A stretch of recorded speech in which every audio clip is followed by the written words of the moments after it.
Okay, so we are going to talk about D-Day today, and this is one of those topics that I have way too much information for you, but I think it's significant. D-Day, June 6, 1944, is a day that is going to change the history of the world. Okay, so it's a very important day, and I think it's very fascinating as well.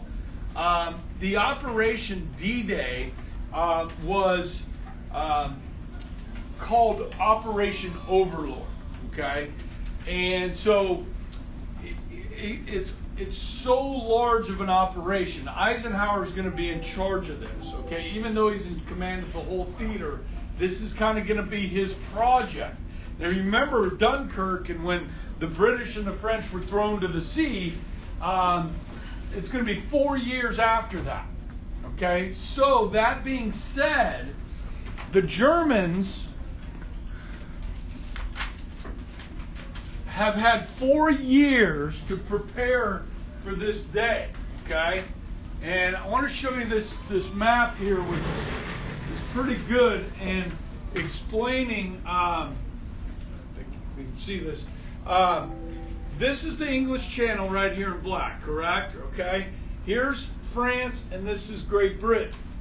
Now, the closest point between the island and the continent, we can call this Pas de Calais, or just refer to it as Calais, or the Dover Strait. Okay, so either term is acceptable. At its narrowest point, it's 20 miles. Okay, and so that's where the Germans are going to build up their strongest defenses in what's known as the Atlantic Wall. Okay? They've had 4 years to prepare for this. Now, what we're going to do here, folks, is we are actually going to try and fool the Germans. We are going to try and make the Germans believe that the attack is coming here, when in reality the attack will come here at Normandy. Normandy is not a town, it is a region of France, okay, as is Calais. These are towns, Dieppe, Dunkirk, and so forth, okay. Caen is the largest town down here in Normandy, Caen is, okay. And so this is where the invasion will take place. So that being said, the build-up for this is massive, okay. And so I'm going to step away from this for a little bit, okay, and talk to you a little bit about this build-up, because it's pretty fascinating. All of the millions of troops that are going to be brought onto the island, and all of the equipment that is necessary for this invasion. Okay, there are going to be, and I have this little thing I want to read for you. Okay, so the operation takes place in June. All right, I want to read this from that same book that I read to you from before. By May of 1944, an army of 3.5 million men from Europe, Africa, North America, Asia, and Australia had gathered in Britain. So had all the planes, ships, guns, tanks, trucks, ammunition, fuel, rations, clothing, medicines, and other supplies required by such a huge force. It was claimed facetiously at the time, Eisenhower wrote, that only the great number of barrage balloons floating in the skies above the island kept the island from sinking into the sea.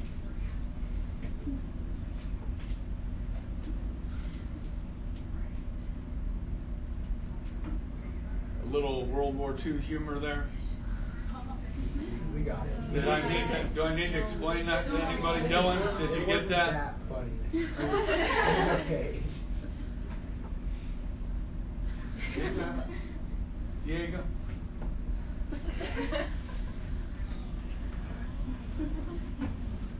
It's a lot of supplies. Okay? Now, of these 3.5 million troops, most of them are from where?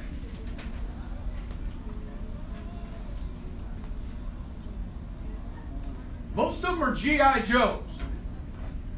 Okay? Americans. Most of these 3.5 million are Americans. All right, now, think about this. It's like an invasion of Americans into England. I'm serious. And these are 18 to 20, young 20-somethings invading England before D-Day. And they're going to go over there and they're going to get trained and landing on amphibious vehicles on the beaches of France. They're preparing for this day. But they were there for months and months preparing for this. Okay? Which is going to have an impact on British society. All right? Many British troops are off fighting in North Africa and other places, Italy, and so forth. So these American boys are here, and the British are going to try and make them feel welcome. Now, how do you kind of describe a 18-year-old, 19-year-old American in Europe in 1944, or even today, which you probably get some of the same descriptions of an American teen over there today?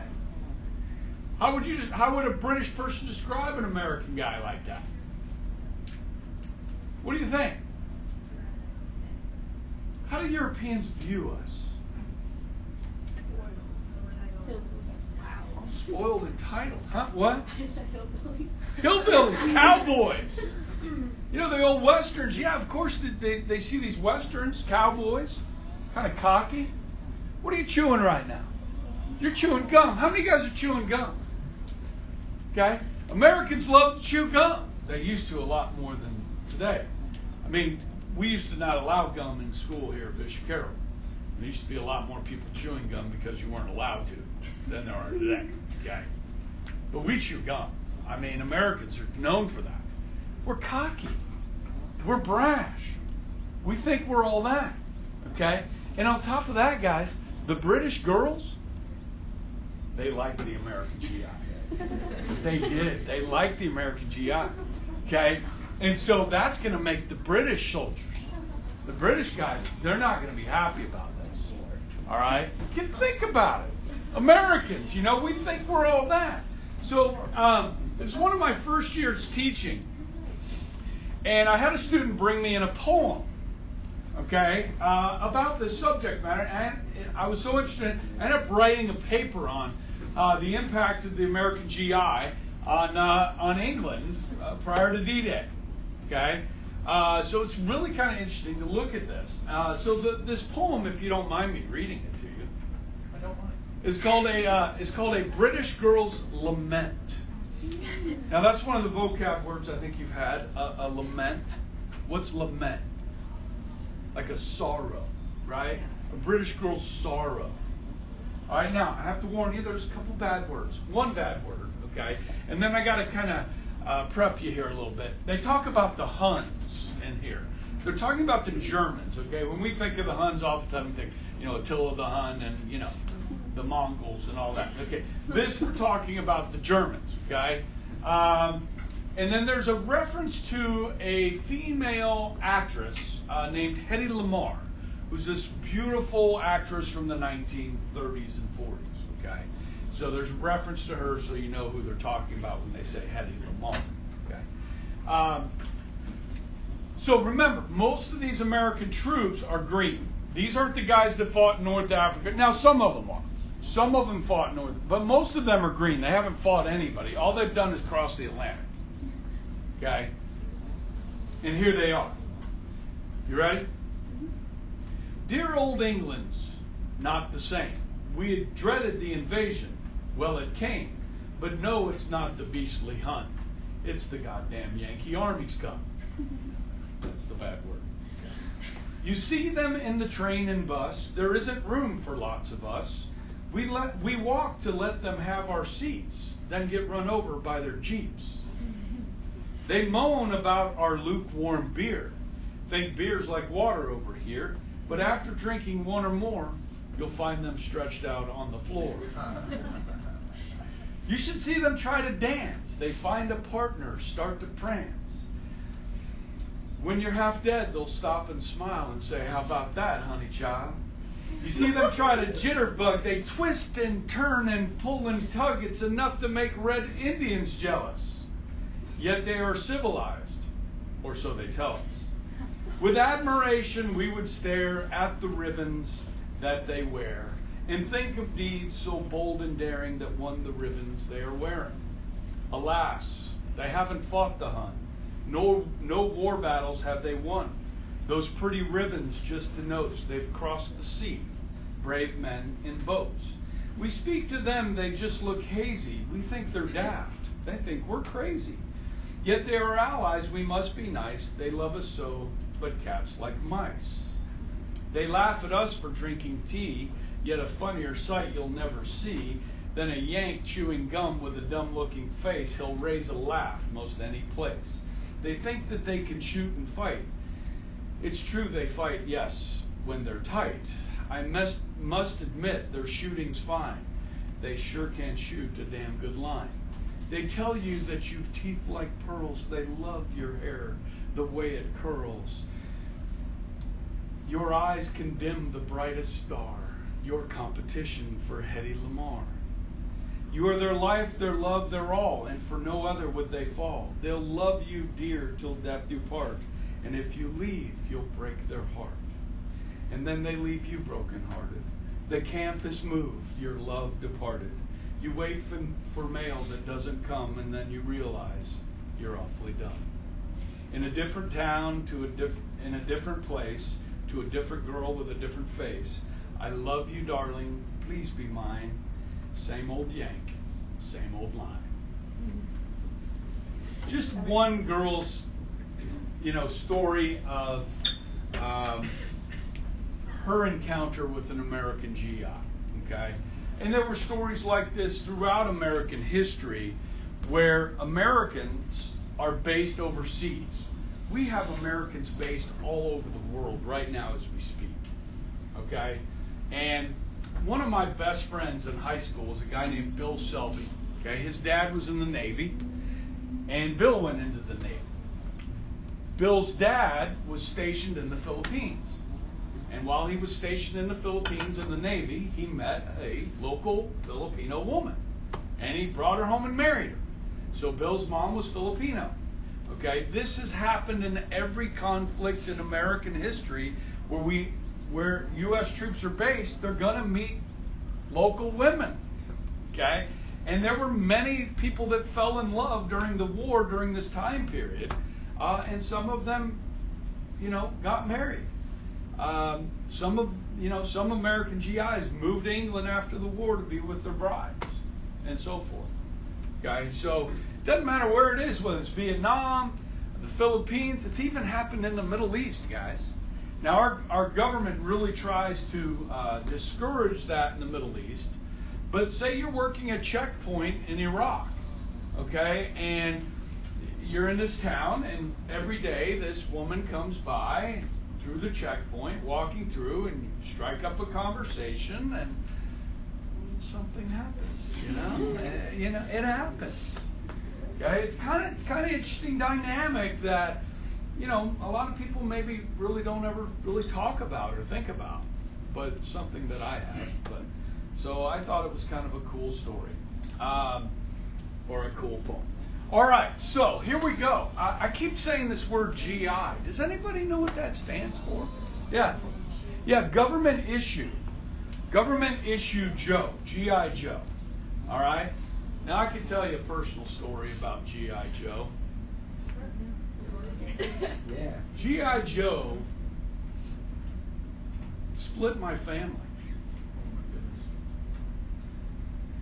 When I was 7 years old, my last grandparent died, Mamaw. Mamaw had a house in Rolling Fork, Mississippi. Mamaw was poor. My mom came from a poor little town on the river in Mississippi. And she got out. She became a flight attendant, or what they called a stewardess. She got out, okay, and met my dad, who was a pilot. Okay. So when Mamaw died, we all had to go to Rolling Fork, Mississippi to kind of go through her things. And my mom had one brother, and his name was Jake, and he was married, and they had two boys, and it was me and my sister. And so we went down there, and of course I was bored, 7-year-old, And so Mom went to the local Kmart and got me a G.I. Joe to play with. Okay? But my mom didn't get a G.I. Joe for Jake's kids. And there was kind of a conflict already building over some of the things to split up with the families and so forth. And so that kind of became the last straw. My mom and her sister-in-law at the time got in an argument about G.I. Joe. And the next time I saw Jake and his family, my sister's brother was at my mom's funeral. We never got together ever again. Now, I've tried to rekindle that relationship through Facebook, okay? So one of the sons I'm friends with, he's about my age, he's got kids. But I'd really like to get to know my mom's brother a little bit. But I haven't been able to. He's on Facebook, but he hasn't really engaged with me. So I don't know what's going on there. But they did come to her funeral, which was nice. And but that's the story of G.I. Joe in my family. Sorry, I really didn't need to share that. But you have to be careful about that sort of thing, yes? There's a little life lesson in there somewhere. Okay? All right, we've been talking about GI. What's D stand for? D-Day. Is that like Doomsday or Dread Day? Anybody know what D-Day stands for? Okay, D-Day is kind of like a nickname that sticks, all right? So in the War of 1812, the U.S. military started using D-Day as a designation for the day of an attack. H for the hour of the attack. Okay? So D-Day was June 6th. Now, it just stuck because it was the D-Day of all D-Days. Okay? Which basically D-Day means day. Day. Okay? Sorry, it's not more exciting than that. Okay? But it does. It sticks and becomes known for henceforth as D-Day. Now, as I was talking about, I think I kind of rushed through this. We are going to be able to count on the French resistance, okay? There are people in France that are helping us, and we are in communication with them via radio, okay? And so we are sending constant radio messages over to France. Now, the Germans are trying to break these messages, okay, and figure out what we're saying to the French. But the key word, the key phrase to let the French know the invasion was beginning was this: Jean has a long moustache. Jean has a long moustache. Okay, now, what that means for the French resistance is that they are going to cut telegraph lines so that the Germans can't communicate with each other from the coast to the headquarters in the rear. They're going to blow railroad tracks. They're going to blow them up so that Germans can't send in reinforcements by rail. Okay? They're going to light landing zones for paratroopers at night so they know where to let the paratroopers out at night. These are some of the things the French resistance did. Okay? So they were helping as well. All right, so guys, we are up against a brutal situation here with this Atlantic Wall. All right, so I want to pull up for you a graphic that I put together on the Atlantic Wall. Oh, where'd you go? It's right here. Are you leaving? Yep. All right, good thing I'm recording. Can I search on this? No, I can find it real quick. We'll go right here. Atlantic. You can search in the top right.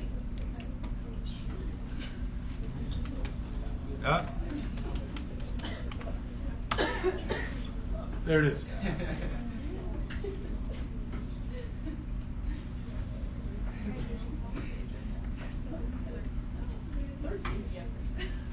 Okay.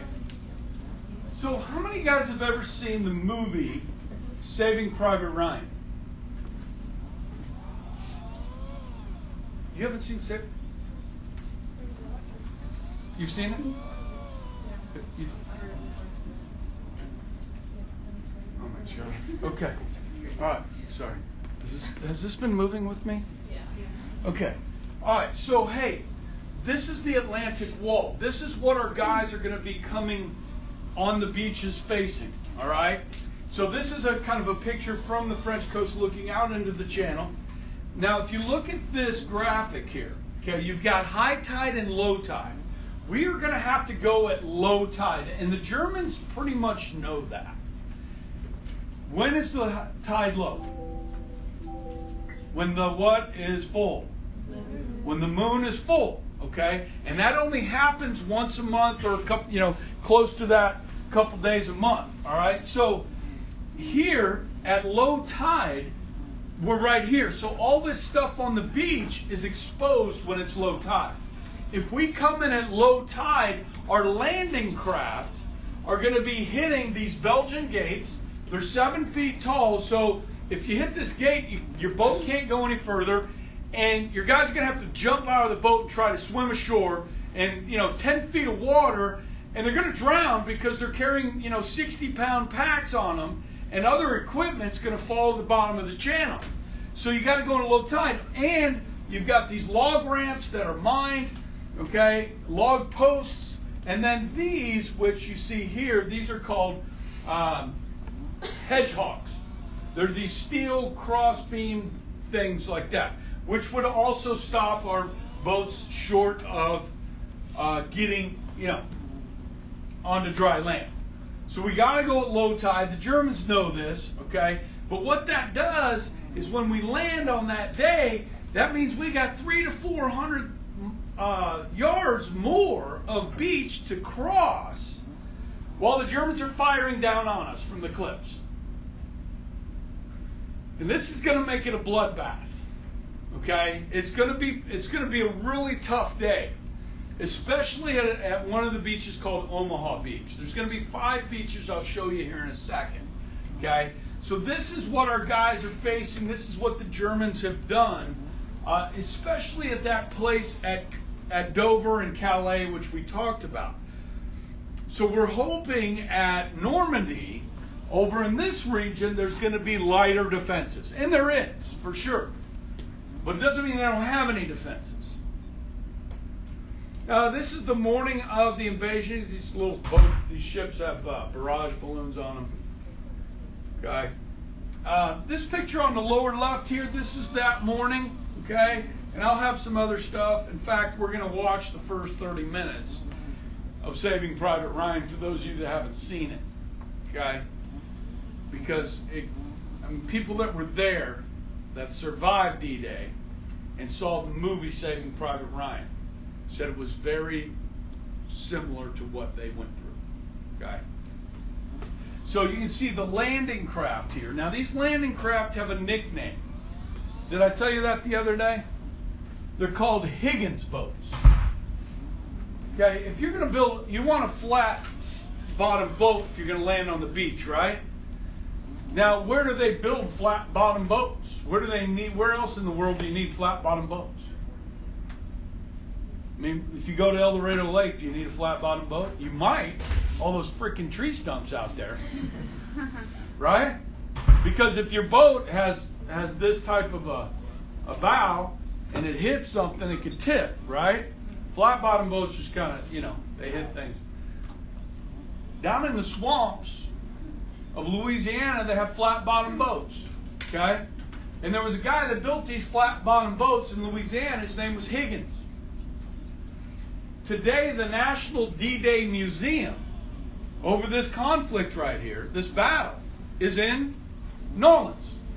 Okay? When they went to build the National Museum for D-Day, they tried to find one of these boats, and guys, we had tens of thousands of these boats during World War II. They went to find one to put it in the museum, and they couldn't find one.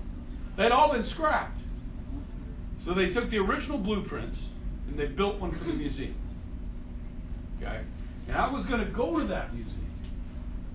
But after Hurricane Katrina, it was shut down for a while. And I was down there after Hurricane Katrina, and I didn't get to go. So next time I'm in New Orleans, next time you're in New Orleans, check out the D-Day Museum. I heard it's wonderful. Okay? It's right there on the coast. Good? All right, so this is a German bunker with a large gun inside of it, protected from bombs. Now, one of the problems we're going to have on D-Day is that there's no good ports. It's kind of like Dunkirk, where they couldn't bring in big ships to load up our men. There's no good port along this coast here, so we're going to build our own that day. Okay? So what they did is they put together these big concrete slabs, and they drug them across the channel. And they actually sunk these things in here, just off the coast, all right, at a place called Arromanches, which is right there in Normandy. And they actually sunk some ships here that they didn't need as well. So basically, they're building a wall to stop the surf from coming in. Any of you guys water ski? Okay, so when you water ski, you want glassy water, right? That's what they're trying to create here, is glassy water. So they're putting all this stuff out here. And then they're going to build pontoon docks. So the ships can come in through here, up next to these pontoon docks, offload tanks, offload trucks, offload other supplies right there on the coast. And they did this in one day. They built Arromanches. Now you can go to these beaches today and still see some of this stuff out in the water from 70 years ago. Okay? And I have some pictures that I took that I'll show you. All right, so as I said earlier, there are 5 beaches. How many beaches? 5. How many? 5. Okay, 2 of them are American, named after American Indian tribes, Omaha and Utah. Okay? The other are British and Canadian. Some Scots are going to be there too with the bagpipes. All right? I'm not kidding. All right, so you've got Gold, Juno, and Sword. And as I mentioned earlier, guys, Omaha is going to be where the biggest resistance is. So before I show you that film, Saving Private Ryan, you should know this. This is a statistic from that morning. The first wave of American GIs that hit the beach in Omaha, the life expectancy was 8 seconds. Okay, these guys are going to be hit hard by enemy machine gun fire and artillery on the beaches. Many of them won't even make it off the boats because as soon as they let down the gate of the boat, they were hit, pinned down. Guys are going over the edge into the water. You'll see it in the movie. It's brutal. Okay, these guys got to find a way up the beach at Omaha, and they will. Okay, Utah, they actually land off track by about a mile, which turns out to be a good thing because the resistance where they landed was much lighter than if they would have landed where they did. Gold, Juno, and Sword met resistance, but they were able to get up the beach. And the goal here is to establish a beachhead before the Germans can counterattack. Okay, so there's a lot of planning that goes into this. This is a really good picture that gives you an idea of what these Higgins boats look like from the inside, looking at the beach. You can see the cliffs here of Normandy. They're not straight up. They're more gradual here where we land. We're not going to land where they go straight up except in one spot. Okay, and I'll go back one real quick. Oh, I didn't. Come on now. So where's my map? Yeah, okay. This right here is Pont du Hoc, okay? Pont du Hoc right here. It is cliffs about 60 feet high, straight up, okay? The Germans have a gun here that can fire down on all these beaches. So the U.S. Army Rangers are going to land at Pointe du Hoc, and they're going to scale these cliffs and try and take out this gun so it can't be used against our other people down the beach. You following me on that? Now, 60-foot cliff, how are you going to scale that? Well, they're going to take, you guys know what a treble hook, any guys fish? Treble hook, 3 hooks in one? You ever seen one of those? Yeah, but these are like this big, okay? And they're attached to a rope. And they're going to fire them with air guns up into the barbed wire at the top of the cliff. You're going to cinch that down into the barbed wire, and they're going to climb these while the Germans are firing down on them. Okay? Something like 88 of these guys are going to die. Sad part. They get to the cliff. They take the cliff. They're going to take out that big gun. It's got a big bunker, a big bunker over it. They get there. The gun was never put in place. The bunker was there for the gun, but they never put the gun in. That's bad intelligence. They were pretty pissed when they got to the top. Okay. Am I running out of time? We've got like 6 minutes. Okay. So let's keep going. All right. These guys are practicing on Lake Pontchartrain down in Louisiana on these boats. Okay. One more thing I want to show you. These are some pictures that my wife and I took when we were there. We're going to where we at? BC Baseball. There we go.